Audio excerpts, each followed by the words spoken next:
DCM DK Shivakumar ರಾಜಕೀಯದ ಬಗ್ಗೆ ಗುರುಮೂರ್ತಿ ಗುರೂಜಿಯವರು ಅಚ್ಚರಿಯ ಭವಿಷ್ಯವನ್ನ ನುಡಿದಿದ್ದಾರೆ. ರಾಜಕೀಯದಲ್ಲಿ ಸಮಾನವಾಗಿ ಅಧಿಕಾರ ಹಂಚಿಕೆ ಆಗುತ್ತೆ. ಬಹಳಷ್ಟು ಶೀಘ್ರದಲ್ಲಿ ರಾಜ್ಯ ರಾಜಕೀಯದಲ್ಲಿ ಶಾಂತಿ ಬರುತ್ತೆ. ನಾಳೆ ಅಥವಾ ನಾಡಿದ್ದು ಡಿಕೆಶಿಗೆ ಗುಡ್ ನ್ಯೂಸ್ ಸಿಗಲಿದೆ. ಡಿಕೆಶಿ ಸಿಎಂ ಪಟ್ಟ ಹಿಡಿಯುತ್ತಾರೆ ಅಂತ ಸಾಯಿ ಸಂಸ್ಥಾನದ ಗುರುಮೂರ್ತಿ ಗುರೂಜಿಯವರು ಭವಿಷ್ಯವನ್ನ ನುಡಿದಿದ್ದಾರೆ.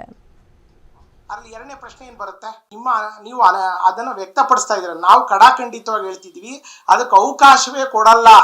ನಾನು ಹೇಳ್ತಿರೋವಂಥದ್ದು ಅದನ್ನ 5 ವರ್ಷ ಅವ್ರು ಮುಂದುವರಿತಾರೆ ಅಂತಂತ ಏನಾದ್ರು ಇತ್ತು ಅಂತಂತಂದ್ರೆ ಅದಕ್ಕೂ ಸಹಿತ ಸಿದ್ದರಾಮಯ್ಯನವ್ರು ಡಿ ಕೆ ಶಿವಕುಮಾರ್ ಅವ್ರು ಹೇಳಿದಾರಲ್ಲ, ಹೈಕಮಾಂಡ್ ಏನು ತೀರ್ಮಾನ ಕೊಡುತ್ತೋ ಆ ರೀತಿಯಲ್ಲಿ ನಾನು ನಡೀತೀನಿ ಅಂತ ಅಂದ್ಬಿಟ್ಟು ಅಲ್ಲಿ ಎರಡನೇ ಪ್ರಶ್ನೆ ಏನು ಬರುತ್ತೆ, ಅವರು ಹೇಳಿದ್ದಾರೆ, ಇವರು ಹೇಳಿದ್ದಾರೆ. ಅದರಿಂದ ಹೈಕಮಾಂಡ್ ಏನು ಹೇಳ್ತಾರೋ ಅದನ್ನು ಇಬ್ಬರು ಕೇಳೋದಕ್ಕೆ ರೆಡಿ ಆಗಿದ್ದಾರೆ. ಅದರಲ್ಲಿ ಗೊಂದಲ ಮಾಡ್ಕೊಳ್ಳೋವಂಥದ್ದು ಏನೂ ಇಲ್ಲ.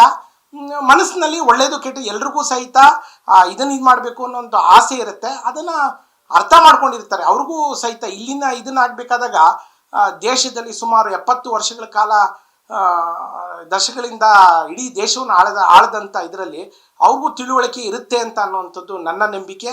ಯಾಕೆಂದರೆ ಒಳ್ಳೇದು ಕೆಟ್ಟದ್ದು ಎಲ್ಲ ಅರಿವು ಒಂದಿರುತ್ತೆ. ಆ ಅರಿವನ್ನು ನೋಡಿಕೊಂಡೆ ಸರಿಯಾದ ಉತ್ತರವನ್ನೇ ಶೀಘ್ರವಾಗಿ ಇವತ್ತು ಸಂಜೆ ಅಥವಾ ನಾಳೆ ಸಾಯಂಕಾಲದ ಒಳಗಡೆ ಅವರಿಗೆ ಉತ್ತರವನ್ನು ದೊರಕೋದ್ರಲ್ಲಿ ದೈವ ಕೃಪೆ, ಆದಿಶಕ್ತಿ ದುರ್ಗಾದೇವಿಯ ಆಶೀರ್ವಾದ, ಅದರಲ್ಲಿ ಎರಡನೇ ಮಾತೇ ಇಲ್ಲ. ಎಲ್ಲ ಶಮನ ಆಗುತ್ತೆ.